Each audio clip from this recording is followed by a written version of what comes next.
Hi everyone! Welcome to Queen's Corner Vlog. Today's video, I'm sharing about the update on my peanuts. Tapos na ang ika 3 months niya, so need na siya i-harvest. Finally, nakita na namin ang result niya. But sad to say, hindi siya maganda dahil maraming mga sira na bunga. Ang dahilan nito ay kulang ito sa tubig. Hindi siya maulan since itinanim namin ito. Umuulan man, but that period ay bihira lang, kaya ang bunga niya ay hindi malalaki. Napansin din namin na maraming sira, may mga uod at may mga butas-butas sa mani. Iyan daw kadalasan resulta pag walang ulan. Overall, okay naman kasi kahit papaano ay may na-dispose kami, nakabenta rin. Umabot din kami ng mga 3,000 din in total sa nabenta. O diba, ayos na rin kahit maraming sira. Babawi na lang sa susunod. Pero gusto namin itanim sa area sa susunod ay niyog naman kasi maganda ang kitaan. Abang na lang natin sa susunod na pagtatanim.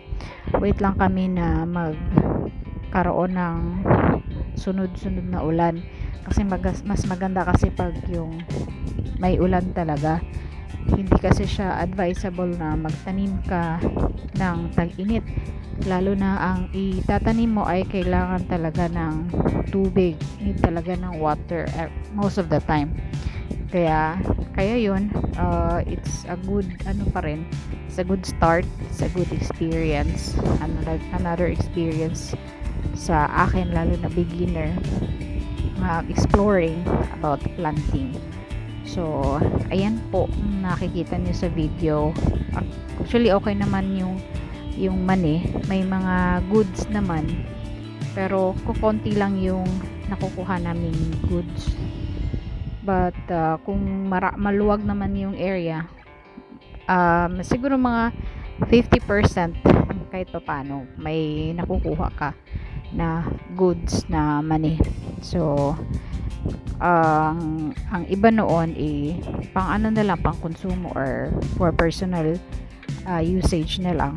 But nakaano pa rin naman, kahit pa paano nakabenta rin na kami sa mga kakilala namin, ganun.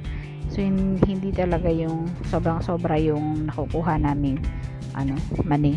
But well, that's it for this vlog. Thank you for watching.